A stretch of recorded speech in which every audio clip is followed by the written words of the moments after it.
I was a kid, and I bent down to pet it and woke it up. And so it wasn't an aggressive bite. It was a startle, and it just snipped. Maybe in a time that you were going through quite a lot, you felt like you were almost being rescued by the dog's energy. And then just, obviously I want to have time to enjoy the dog, or the means to have someone who can love on the dog when I'm not there. So Amanza, welcome to the Dog Mum Podcast. I am so happy to have you here today. Thank you. The Dog Mom Podcast. Yeah. I like it. Do you like it? I do. Cute. It took a while to get to this name, but I'm like, I'm the dog mum. You're the dog mom. I'm the dog mum. Honestly, if you knew a little bit about me, I live and breathe dogs, and there's a whole story behind it, but we'll get into that. Okay. So how are you today? How are you feeling? I'm good. It's a little cold here today. Yeah. I came from Spain recently, and I'm like, wait, what happened to the sun? But you left it. I left it. I heard you guys had sun when I was there. Exactly. So and then no. he decided just not to follow you back. Yeah. It's never mind. So I'm a Debbie Downer. Yeah. No. It's good. You bring a lot of sunshine right now to the podcast. And awesome. Again, so happy you're here. So let's get into it with the doggies. So I know that you are a dog lover. I do. And I know that you've been around dogs from a young age. So tell me a little bit about your journey and like that first connection with dogs. So I actually didn't have the greatest experience with dogs when I was like around 5 years old. I actually got bit by a dog, and I still loved them. I was scared of one breed of dog for a long time, and I'll tell you how that totally changed. And now I'm obsessed with that breed, and I think I would, have only that breed moving forward. But we had dogs growing up. We had one dog called Leo, and he was, my parents called him a German Shepherd, but I think we were just too uneducated in southern Indiana to know that maybe he was a mix, because I know what a German Shepherd looks like now, and I'm like, didn't quite look like German Leo. Shepherdy. Yeah, he was white, and he was maybe the same size as a German Shepherd, but he was totally white, and he was a really cool dog. We would take him to the park, and his thing was he would climb up the back of the ladder on the slide, and he would slide. Like he would go down the slide. He was smart. And then he would catch, fetch sticks and frisbees. And so that was my dog growing up. And then my granny, who I was named after, Granny Amanza, she had a Dachshund. Is that how you say it? A dachshund? Dachshund? Like a sausage dog? We call it a wiener dog. Yeah. Sausage dog. So that's what it's called. Yeah. That's what we call it in America. Named Corky. And so that was like my second favorite dog. Okay. And which dog out of the two did you feel the most connected to? I'd say Leo, because I spent the most time, he was in our house. I wasn't always with my granny. But Leo was more, you could interact with Leo more. Corky just sort of like, he would sit on the porch swing and chill with you. Yeah, more of a lap dog. Yeah. And, his parents weren't my granny and my grandpa, so he wasn't really like running around. My grandparents weren't chasing him around the park or throwing sticks, and his legs were this long. So yeah, no, they have tiny little legs. Yeah. Those little sausage dogs. Yeah. So at what point did you really feel, okay, I love dogs? So was it, how did you get over the bad experience? And do you want to tell us a little bit more about that? So yeah, when I was 5 years old, I was at my neighbor's house at a birthday party, and the dog was just sleeping behind the chair, and I was a kid, and I bent down to pet it and woke it up. And so it wasn't an aggressive bite. It was a startle, and it just snipped and bit literally the tip of my nose. And so I was traumatized at that point by, I said that this was a certain breed of dog that I now like, but I'm confusing myself. It was a Rottweiler. Oh, wow. So it was quite a big dog. Yeah. But I was scared of Pit Bulls for the longest time for a totally different reason. But now I love all dogs. Like I would have a Pit Bull every day if I could. My place just isn't big enough right now, but they're so good. They get a bad rap, but so do Rottweilers. And but after this experience, it just took me, being around other people's dogs again to kind of get acclimated. And I would have had a dog earlier in my life. I just, when you're living in apartments and things, it's very hard to take care of a dog. Definitely. So. You need the space, and you don't want to feel guilty as well. So in terms of the Rottweiler and the Pit Bull, what made you know that these are your favorite breeds? So so certain friends having them, and then me being around that dog. And my friend, her name's Stephanie, she has the dog has passed now, but she had rescued a pit bull. And my kids were very little at this point. And I was a newly single mom. And Stephanie was one of the only people that was like offering to babysit for my kids for free. But I would never take her up on it because I was like, I didn't know her dog. And I had this stigma in my head about pit bulls being an aggressive breed. And it didn't matter how much she told me, like, this dog is fine. What was the dog? Vegas was the dog's name. Vegas is fine. Vegas, she would be great. And I was just like, I just couldn't. But one week, Stephanie had me dog sit for Vegas. And I fell in love with this dog. I was so in love with this dog that I immediately started searching like for rescue pit bulls. Okay. And then from that point on, we had our pit bull, and I would get one tomorrow if I could. I can't right now. I'm just it wouldn't be fair to the dog. But no, I think it's fascinating how quickly that turnaround happened for you, because for a lot of people that takes years and years and years. Do you feel like there was like a soul connection with you and Vegas? It was, I think maybe because, I don't know. Yeah, maybe. I just, I'd been through a lot up to that point, and she just had this. She was a rescue, and then I was I had pet other pit bulls like around the city and stuff, but we had her in our house for a week. I was living with my boyfriend, my ex-boyfriend now, but my boyfriend at the time, and we both fell in love with her, and we were both just like, she could not have been a more chill dog, like the opposite of anything that people would say or people say. Yes. I was like, what is that noise? He's like he's having a bowl of ramen. Yeah. Without the chopsticks. He was just gnawing on that bone. I could hear that. He's having the time of his life. He's like, okay, I'm just going to have my water. That's what I sound like with my ice cream addiction. Wow. That is me with the ramen. This is why I made the reference. Okay. Like, getting it all down. Yeah, it's good. But I think there's a big thing about dogs rescuing people. And this... I will cry because if we talk about... we'll talk about my pit bull, and I will, definitely. Yeah. Dogs definitely rescue And when people. you spoke about Vegas, the first thing that came to my mind was maybe in a time that you were going through quite a lot, you felt like you were almost being rescued by the dog's energy at the same time. Yeah, not Vegas, but the dog that I ended up adopting because of Vegas. 100%. Okay, so let's go on to this dog and tell me a little bit more. What was this dog's name? So funny. Misty Copeland. Okay. A pit bull called Misty Copeland. Yeah, Mixty. Mixty. She was, I'm friends with Misty Copeland, the beautiful ballerina. And I'm just like obsessed with her. And my boyfriend at the time, his name's Tay. He is friends with her as well. Oh, he actually introduced me to her, so it's fair to give him that credit. But I thought she was just so cool. And at the time we got the dog, she had just been named the first black. Yeah. So what is it? Principal ballerina for ABT. Yeah. And I was just like on this Misty Copeland like thing. And our dog was mixed. She was white and she had a brown spot like over her eye, like a little bit of brown and gray on her butt. And so she was mixed. So we called her Mixty. And Mixty Copeland. I think it's so funny when people name their dogs like first and last names. Yeah, no, you need to. This is Chubbs Johnson. Okay, He's got like a full CJ. CJ. Yeah. You've got to do both. Proper. You have to have your surname for your passport, right? He's coming for you. Cool. You want to sit by me? I don't mind. He can go the other way. Come on, ladies, don't move. Go the other side. Good boy. I'll let you go. Go on. Up. Come on. Good boy. Well done. Good boy. I was going to say smile for the camera, but he can't not smile. He's constantly smiling. Ooh, it's okay. That's it. Let it out. Good boy. Maybe if you wouldn't have gone so fast. Good boy. So Mixty. So Mixty. So we started searching for a pit bull rescue. Okay. We wanted one. We had our kids were young at the time. They were like between 5 and 7. Yeah. And between the two of us, we had 3. So we had my daughter, my son, and then his son. So there was one.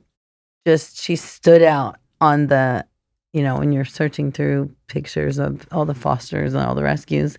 And she looked like the RCA dog, you know, the one Okay, yeah. with the little with the patch. spot over the eye, and she had these beautiful green eyes. Okay, and Chubby. she was like, she just stood out, and I was like, we have to meet this dog. And so we took the kids.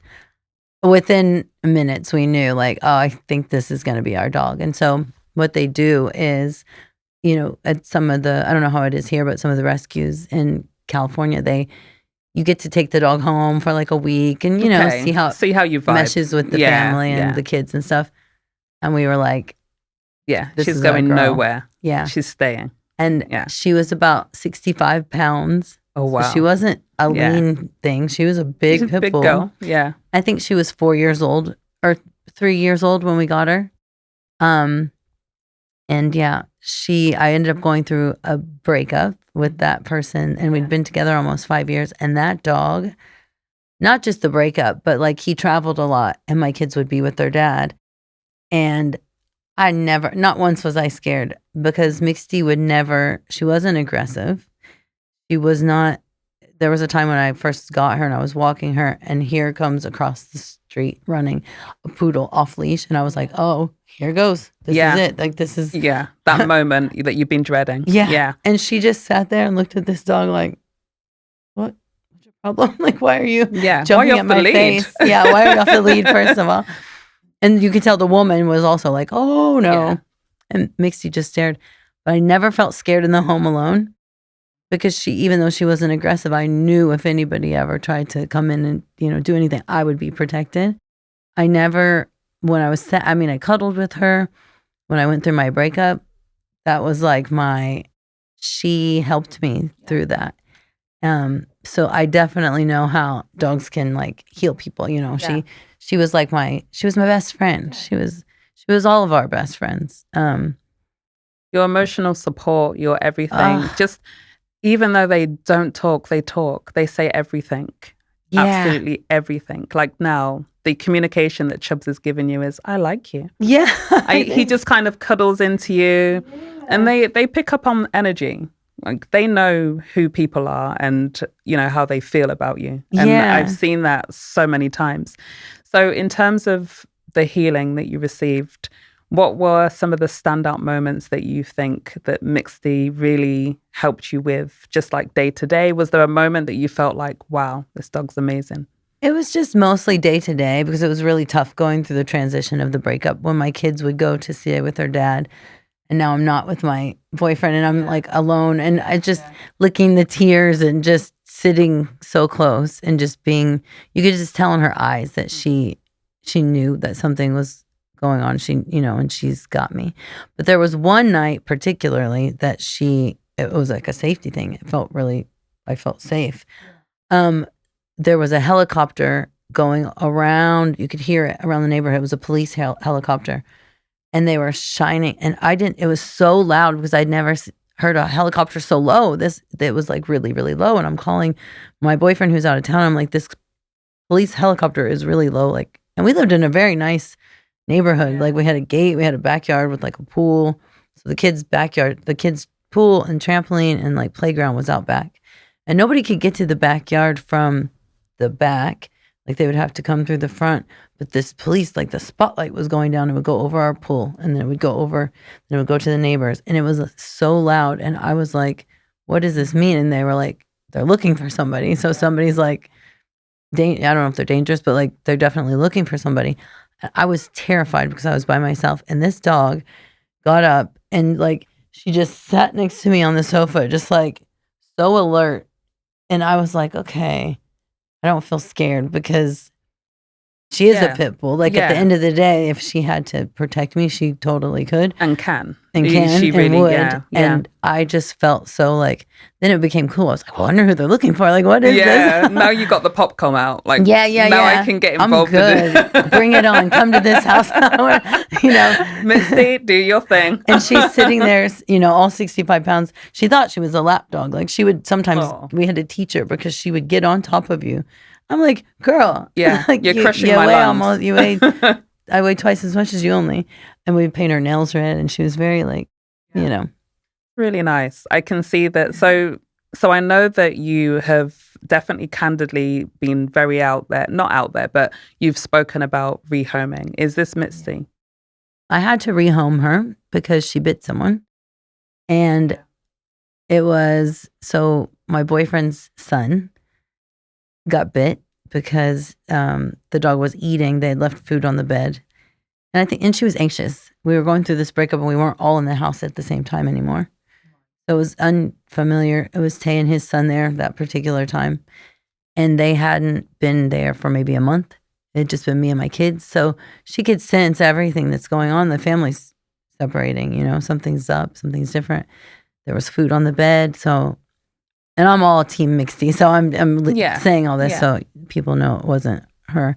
She was eating the food and she wasn't supposed to be eating the food, even though it was left. And then Walker, my boyfriend's son, always, and the kids do this all the time, jumped on her back to pet her, but she was startled. I think she knew she was doing something that she wasn't supposed to. And she just did like me at 5, just a snip. But he because he was a baby, 7 years old, and it got him like right on his eye, like right on the, and he could have lost his eye. So, of course, his mom's not there. They're separated. And it was like he wouldn't be allowed back at the house if the dog was still there. Yeah. And I totally understood that as a mom. And even though we were breaking up and I could maybe just take the dog with me, the problem was my son was the same. He was even younger. And I thought, what happens if in a month, my son, now Breaker, maybe he's in the yard with a toy, and what if the same thing happens? I'm not scared that the dog is aggressive, but let's say something else happens. Now, I've made a report at the hospital, and we've had to make this report that we have an aggressive dog. And if it's happened again, now I'm in trouble because my children, I've put them in danger. So we had to make the decision to give Mixty we gave her to our nanny's parents. When I tell you, I have never cried. I'll cry right now. It was worse than the breakup. Yeah. It was worse than the breakup. I was devastated. The kids were devastated. Even Walker, who got bit, was devastated. Nobody wanted to do this. I'm devastated because you're devastated. I can see in your eyes. I'm actually like getting tearful. Yeah, but we had to. And it was like, it was really tough. It was tough to see my son, especially. He was little. He was 5.5. He was 6. But he was so obsessed with this dog. And so like on her last day, we're all like, we have pictures and everything. And then I asked the dog trainer, like how long we had to wait a specific amount of time and give her time with her new owners before we could go visit her so that she wouldn't be confused. And he made me feel so much better. Like he said, I think it was a month. After a month, the dogs are so loyal that she'll remember you. Yeah. But she'll know to go back to her, a new home. Yeah. And so we did get to go visit and but when it was time to go, I was like, oh, she's going to be like, we were all tight, crying in the car, but she was just like back with her family, her new family. And she has brothers and sisters, and she was happy, but it was the hardest thing ever. It was so, so sad for all of us. But I'm a huge pit bull advocate. Like they called them nanny dogs when they were back in the day. Like they protect, watch over the babies. And we were lucky enough to have her, and I just don't now have the space and the time. It would be unfair, but I will have pit bulls again. I will have pit bulls again. You need the time and you need the space. Yeah. And I think that's a responsible thing to do. Yeah. I'm able to have Chubbs because I can take him to work my whole life. My work is all around dogs. But when I was working in the entertainment business, I wouldn't have been able to do the same thing because I was flying. I also was in the US as well. So I just it would have been very different, a different ball game. But I've created my life all around Chubbs. And rehoming, he's basically. Your son. That's what happens. He's literally my son. Your life goes to there, and that's now you're living around their life. Yeah. And with your other dog then, so once Misty went, did you got another dog? Yes. So it wasn't right away. I'd say what was it? Maybe 2 years later, I wanted to adopt a dog for the kids, like to replace Mixie. No, I mean, there's no replacing, but you know what I mean. But I was in an apartment now because my boyfriend and I have separated, so it's a smaller space. So it needed to be a small dog. Girl, this dog wasn't Misty. was not Mixie. This dog's name was Bowie. We named him Bowie, and he was a little. I don't know what he was. He was a mix. He was a rescue. Almost like Maltese kind of. He kind of looked like he was all black, and he looked a little bit like a min pin. Okay, but not exactly. But he was like kind of like sleek black, thin. He was a Chihuahua mix for sure, but he almost looked like he had like Greyhound in him. I don't know. He was very fast. He definitely had Greyhound in him. And he was, the run jump. It's like not like really a run. It's like a leap. He's like a jaguar the way he ran. Was he good at agility? That kind of dog? Oh yeah, he liked to run away from. He was a handful. He was like the opposite of an emotional support dog. Like this dog gave you anxiety. But I did it for the kids, and at first it was fine. And this is I've had to rehome now as an adult every dog that I've had, and it's so sad. Maybe people that are watching are going to be like, Amanza Smith, they're going to start it. She's not allowed to have any more dogs. But it's all been circumstance and for the better good of the dog. I'm telling you for sure. Yeah. So Bowie, at first it was great because every other week I was with Bowie by myself and we could do, things, and I wasn't working a ton. And so I had a lot of time for Bowie. And then my kids were with me every other week because they would go to their dad for 1 week at a time. And then when the kids were there, they got to enjoy Bowie. And it was magnificent.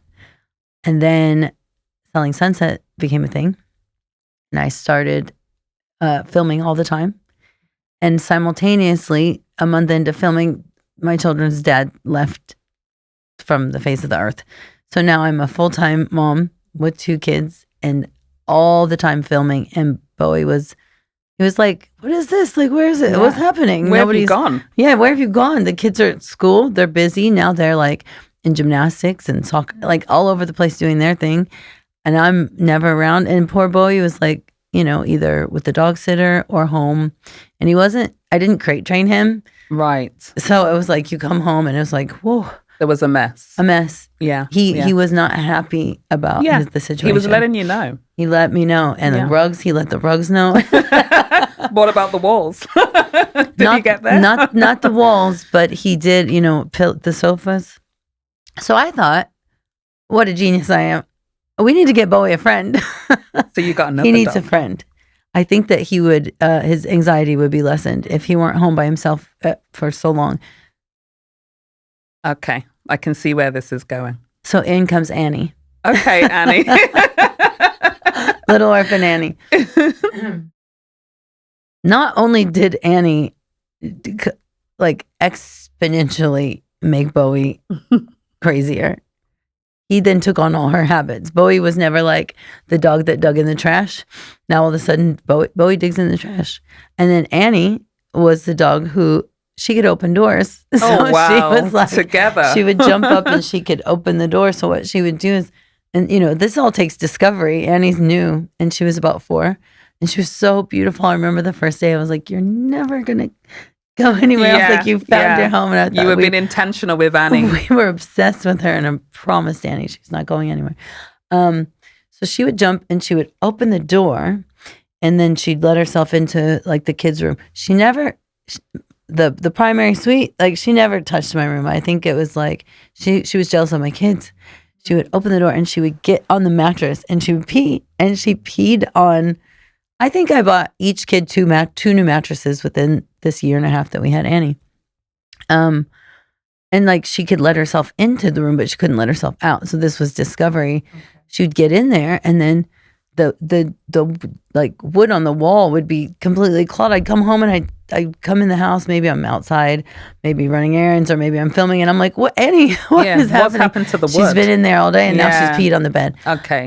So the 2 of them together were just like carnage. It was a lot. It Yeah. was a lot. And then Annie would pee. She would, she was a girl, so she would squat and pee. And then Bowie would start to lift his leg and pee because he's like, oh, Annie's peeing. Annie's like, let me pee under the coffee table. Bowie's like, I'll pee on it. Like, These two sound like a tag team. they were so cute though. When I rehomed them, it was the only way I would do it is if they went together. So they were a I love team. that. So even at the place I went, they stamped their papers like, siblings. Yes, and like I love that. Yeah. So they That's went awesome. together, but they, Annie was she was mid-sized and she's like red, like little orphan Annie. And then Bowie's black. And they were just like together, just trouble. I mean, it sounds cute, but I think you made a really good decision for their happiness. And I didn't just do it because I couldn't take it. When I got sick a couple summers ago, I physically was unable to care for my dogs for like a month. I had really bad back pain and didn't know what it was. And then when I thought I was only having a back spasm, for another month I sat at home and I could not move off of the sofa. Like literally couldn't move off the sofa. And I would just have to look if somebody had peed. I would have to wait until the kids got home from school because I wasn't able to move. Yeah. And so then I got admitted into the hospital and I was there for over a month. So I had to do it. I did it right before, or right after I got admitted into the hospital. I did it. And I had my friend Kate, who's like an animal. She's like the ambassador of the Squirrel Society in Sherman Oaks, California. Like she's like the go-to. Yes. Like if anything needs to be done properly for your kid, for your pet. Yeah. So she found this rescue that, I said, I don't want them in a shelter. I want them to be fostered or rescued. And she found this rescue that made sure they went together and they were totally cool. No question. Like they weren't, Yeah, they went to good homes. Yeah. And how did that make you feel? Obviously happy. I've learned a lot about myself too, though. It's like I was taking on way too much. And the amount of anxiety that it would give me, even say the door knocks at 6 a.m. because Daisy's there to do my makeup because today's a filming day. Now we've got Bowie's barking like crazy and he's running in circles and he's peeing all over himself because that's how he did. And then Annie's got this deep bark and she's scratching at the door. So I immediately have to open the back door and let them out into the backyard, shut the door, just to go to the front door to let somebody in. And then here comes Annie. She opens the back door and she lets herself in. Because that's her party because trick. I've forgotten to lock it, And I'm like, so it took me a while after I got out of the hospital to have the phone ring or the door knock or like the Ring camera go off with hearing nothing. anything. Yeah. And I mean, I love them to love you guys, Annie, Bobo, we love you. But it's the anxiety that went away was nice because I was healing so much already. I would have been like kids.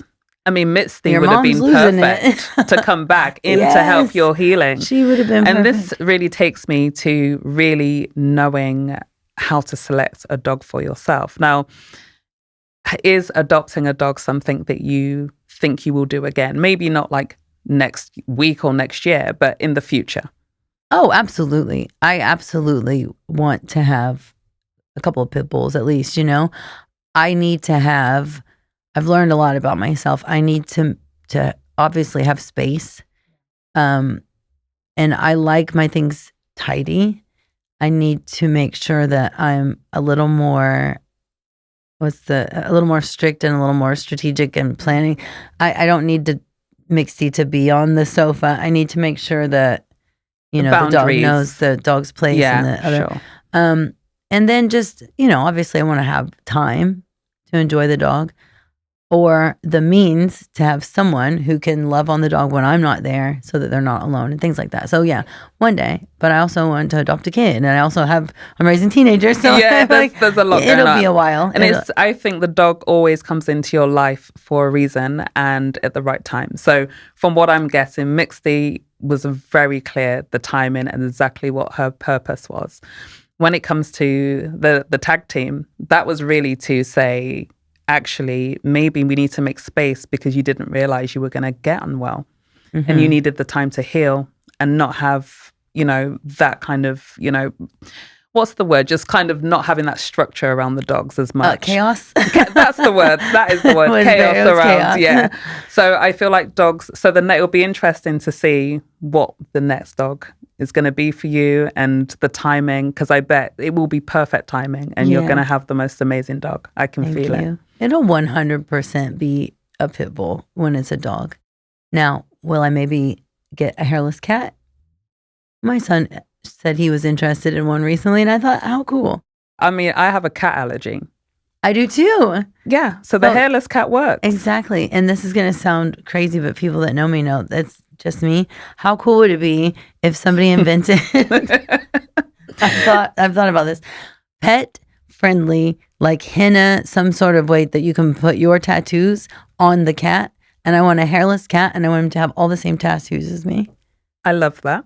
Tattoos. I think you could. I think you could maybe do it with a groomer. Actually, if you found a groomer that had a stencil, yes, it would just keep coming on and off. That's the only thing. The thing is, it needs to be like marketed, and people need to know that I haven't taken my cat to the local tattoo artist, or else I will be like stoned. Vilified. Yeah. No, definitely. I mean, tattoos. I invented it. I love that. But we have to come up with. Why don't you just go ahead and get it like patented, trademarked? I don't know what the demand would be for hairless cats and people that love tattoos. Maybe Google, see how many hairless cats there are first before you start investing in that idea. Yeah, we'll do AI. We'll take a picture first and see how does this look. You know, because they can do anything. You see, AI actually is helpful in that respect, for sure.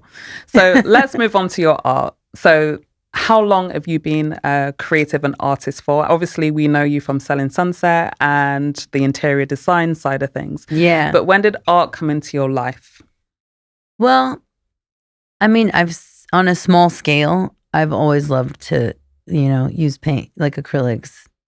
But so I guess it's always sort of been there, because interior design, home staging, like it's all aesthetic. Crossovers, yeah. And then I've labeled myself the DIY queen. Like I love creating something. I was just telling the man that I met when I was here, walked in.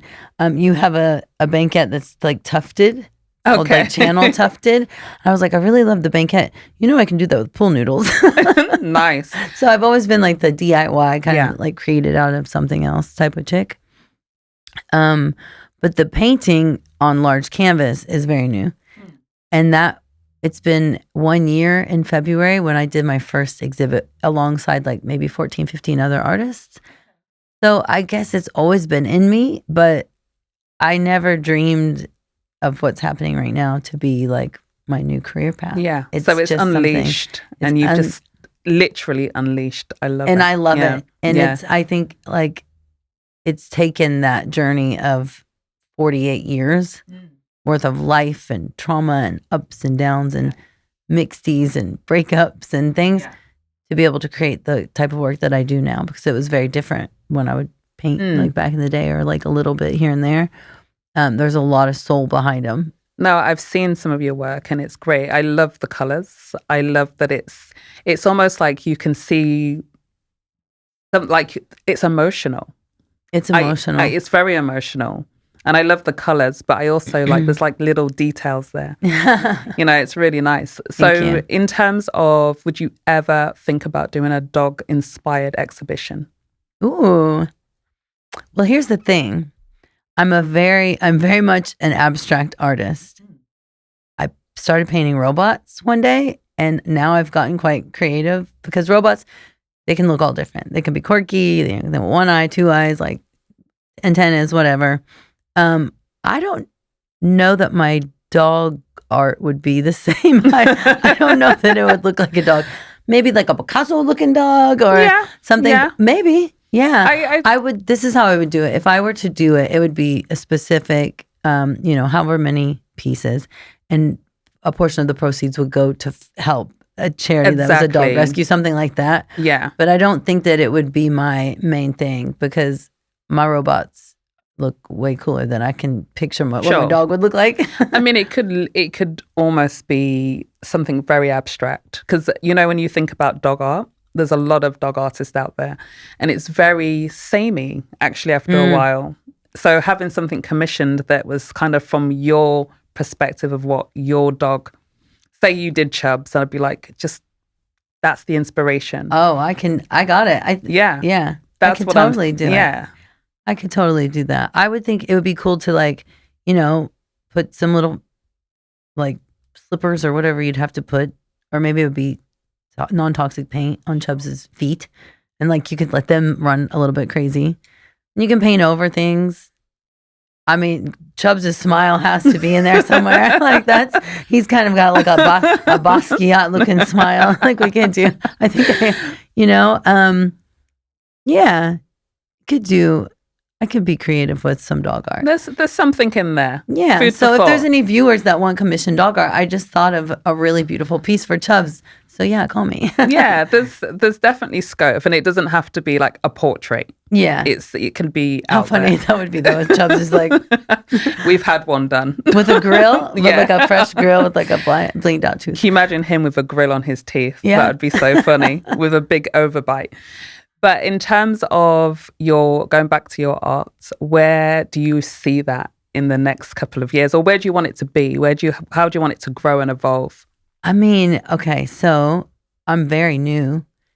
I'm green, so I'm still hungry and I'm loving it all. Every person that I meet at the gallery, or, I'm so new that like in LA, the woman that asked me to be a part of her exhibit, I thought that you just take your paintings to the exhibit and then like, it's like show and tell. And then you take them back home with you when the exhibit's over. I was like, oh, wait. Oh, you want to sell my art too? I was elated. I was like, oh, wow, this is so cool. I had no idea. And she was like, yeah, that's how it works. And, then she tells me the commission split. And I was like, you're worse than Jason Oppenheim. The art world's different than reality or than real estate. So that was cool. It's all very new. Like I still ask questions. I'll be like, okay, so what happens if this, if we don't sell it for this, like, do people negotiate? I mean, there's so much that I've asked that's been new.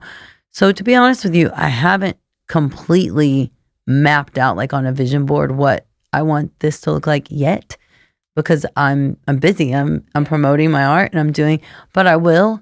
I have some ideas. I definitely know that right now I'm sort of just learning about all the things that it could do so that I will know what I want it to do. But this is where I'm supposed to be. I can feel that this is what my life journey has led me to, is to be an artist, an international contemporary fine artist. Thank you very much.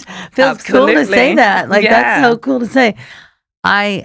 Because of many reasons, but it's so healing still. Like when I'm painting, it's therapeutic. And it's the only thing that shuts this up. And for me, that's priceless. And then what comes out on the canvas when somebody enjoys it and loves it and wants to experience it and have it in their home, like that's just like the icing on the cake. It's awesome. And so, I mean, I want to do as much as I can. I was telling you earlier about the orphanage in Uganda. Yeah. I plan to take my children there in the summer. And one of the big things that I want to do with the kids there is paint. I want to do art for them because it was so healing for me. It's so healing for me. Maybe it could be healing for them, and if not healing, just to show they're creative, to express these 40 orphans who they may never have had a chance to have a paintbrush or a canvas, The reason why I was able to start painting on such a larger scale is because I had a little bit more space and I had a little bit more money to get the supplies. So it can change your life, art changes people's lives. And I just feel so grateful. And I keep saying this, like, selling sunset will eventually go away. I said this yesterday and they were like, it will? Tell us when? more. We don't know. I don't know what sure. the ending, but I've always sort of known that if I didn't sell enough houses and eventually Jason was like, you know what, get off the show. I don't think that's going to happen. But that there would be a smooth a seamless transition, like into something with design if I decided I didn't want to do real estate anymore, because everybody knows it's not so passionately that I'm going out and trying to sell houses. I enjoy decorating them and staging them and now hanging the art in them. But I think, every reality show has however many seasons before it goes on.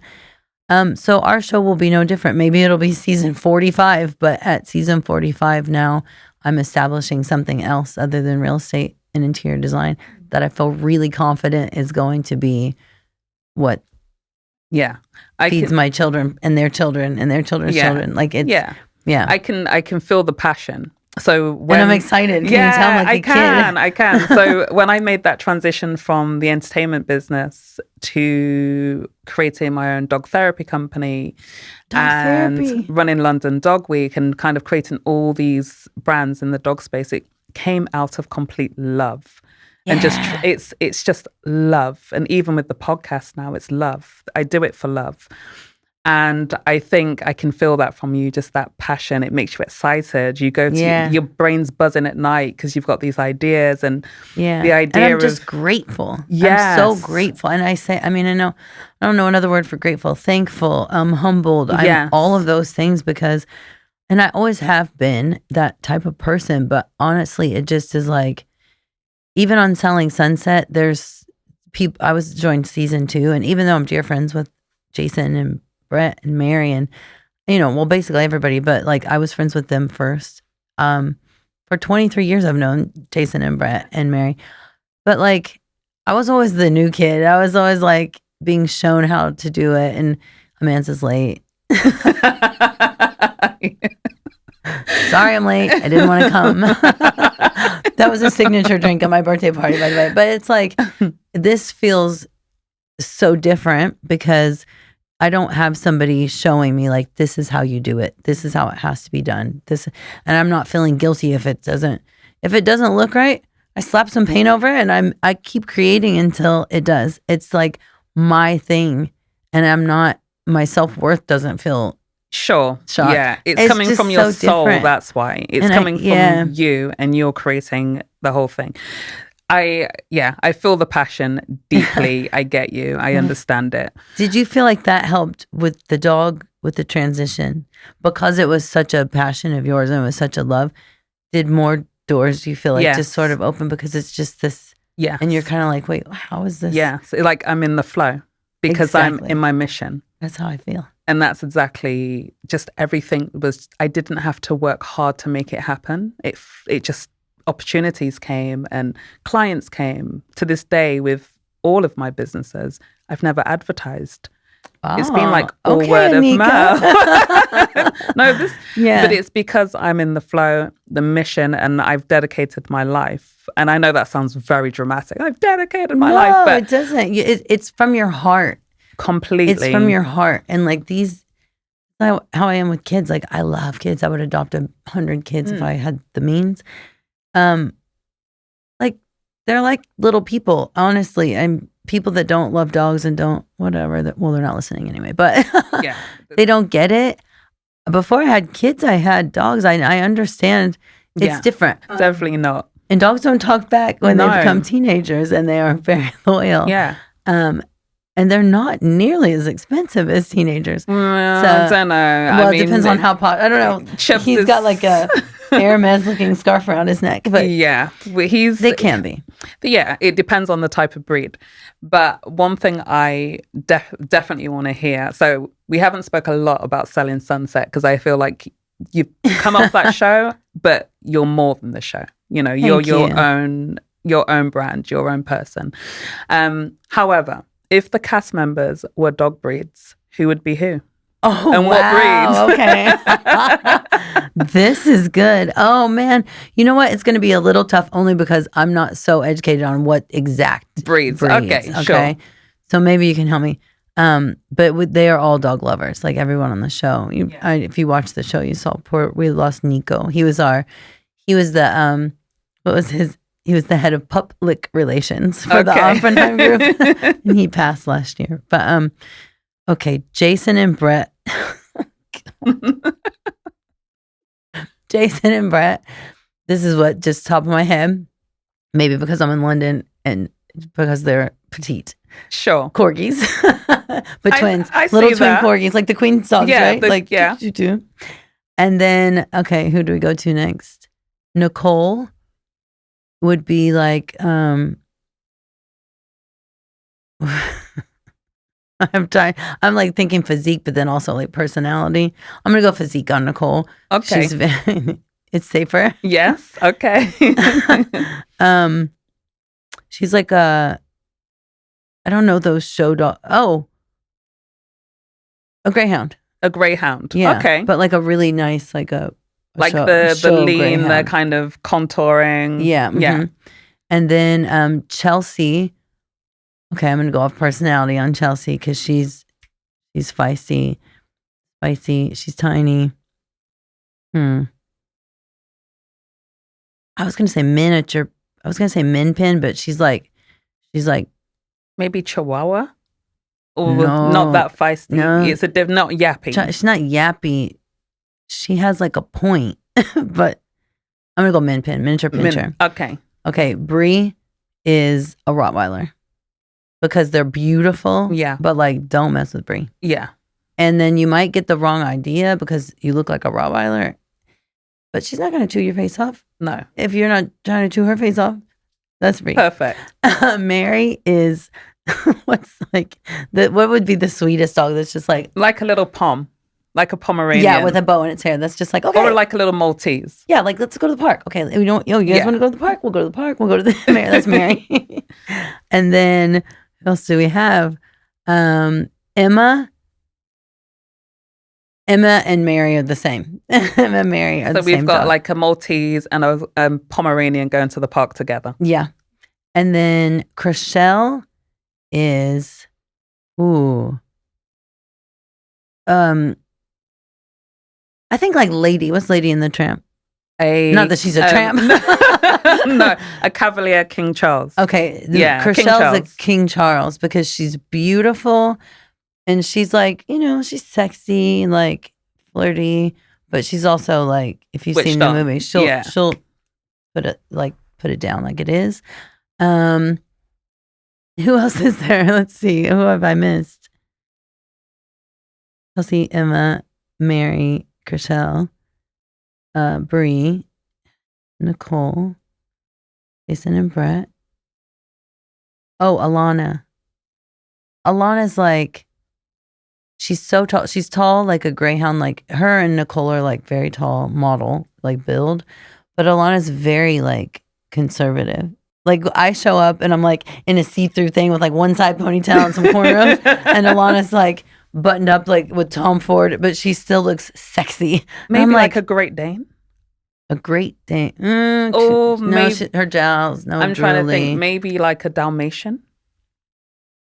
Maybe a poodle, Dalmatian. Like a standard poodle, the big ones. Oh, yeah. With the really cool hair. Like she just came from the groomer, but she's got like cufflinks and she's like, That's Alana. Poodle. Alana's a standard poodle. I love that. Thank you so much for telling me. I love that you went through every single cast member. You were like, I'm not missing one person out. I feel like I'm missing somebody. No, I think that was everyone. Sure. I can't talk about anybody new. And then me, I'm a pit bull. Yeah, I was going to ask, what about yourself? I'm a pit bull. I'm a thug at heart. a big heart, but a thug. I'm so sweet and I'm so kind. I honestly am I'm not just tooting my own horn. I'm just kind and I mean it. But if I had to, yeah, I get you. I understand. Yes. And final question is, who do you know that's a dog parent that's like that dedicated dog parent that you think, yes, she's a dog mom or she's a dog dad, he's a dog dad? Oh, everybody that I am friends with that have animals are so obsessed with their animals. Like, you know what? Romaine is obsessed with Thor, their new dog, to the point that I'm like, I have to like bully Thor when I go to Mary and Romaine's house because I'm like, Thor, and I'm like, I see you when the mom and dad aren't in the room. Like I'm looking at Thor like, you are not. They're like dog parents. Oh, he is so, he's like so spoiled and they just go over and gaw about him. And I'm like, you just attacked my foot when I tried to put something in the trash can. And so Thor and I are like, I'm looking at the dog bowl. I don't know. This looks crazy. I'm like looking at Thor like this, like, I got your number, buddy. And then Romaine and Mary come in the room and he's like, and they're like, oh, our little Thor. I'm like, and he gives you a little eye like, I didn't do anything. He's like my son Breaker. Like Breaker and Thor, because I'm the same way. like he gets away with murder. And my daughter's like, seriously? I love it. Breaker would never. And the kids, dog obsessed too? They are. Yeah. They are. They were very sad when we had to rehome.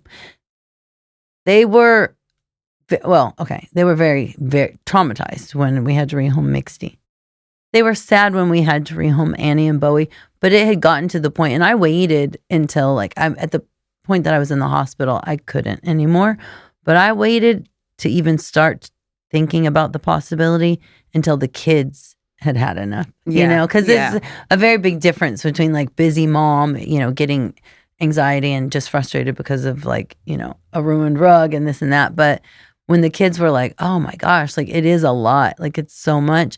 And we had a conversation within the three of us, you know, describing what their life could be like in a new home with kids that had time, that were there often, and more, you know, yard time and just different. No, I get it. And we decided together. It was a family decision. It was a family decision, but and they both definitely would love to have another dog one day, but we all want a pit bull because I can't wait to see your new pit bull manifesting into your life. What will the name be? I don't know. We'll have to think about that. What would the name be?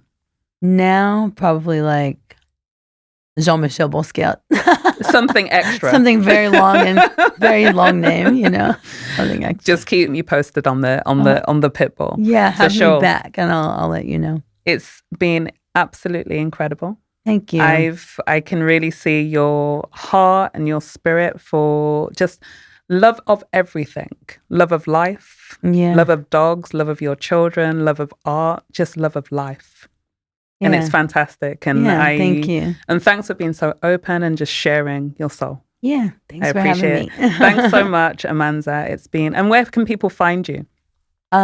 Because my name's so unique, it's pretty cool. I get Amanza Smith across the board: TikTok, Instagram, Facebook, Snapchat. Amanza Smith. I thought I was going to get the same, but there's a few more Anekas than I thought out there. Girl, horrified. You got to use Chubbs. There's not that many Chubbs. No. But yeah, it's been awesome. Thank you so much. It's been a great chat, and thanks for coming on the Dog Mom podcast. Thanks, Good luck Amanza. with all of your adventures with your dog businesses and everything as well. Thank you. Thank you.